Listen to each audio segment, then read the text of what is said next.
ബാബർ ഒരു സ്വവർഗ അനുരാഗിയായിരുന്നു. പെട്ടെന്ന് ബാബറിൻ്റെ കണ്ണിലുടക്കുകയാണ് ഈ ഉറുദു ബസാറിലെ ഈ ചെറുപ്പക്കാരനെ. റോസി ചുണ്ടുള്ള യുവാവെന്നാണ് അന്ന് അവർ പറയുന്നത്.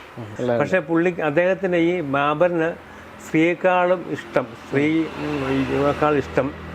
ആണുങ്ങളെയായിരുന്നു.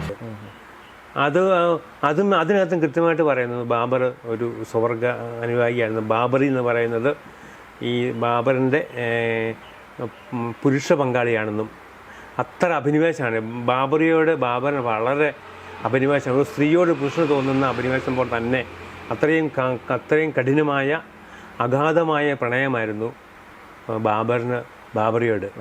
ബാബറിയുടെ വിയോഗം താങ്ങാൻ കഴിയാതെ കാമുകിയുടെ വിയോഗം താങ്ങാൻ കഴിയാതെ വിഷമിക്കുന്ന ഒരു കാമുകൻ ഉണ്ടാക്കിയ ഒരു സ്മാരകമാണ്. അത്രേ ഉള്ളൂ.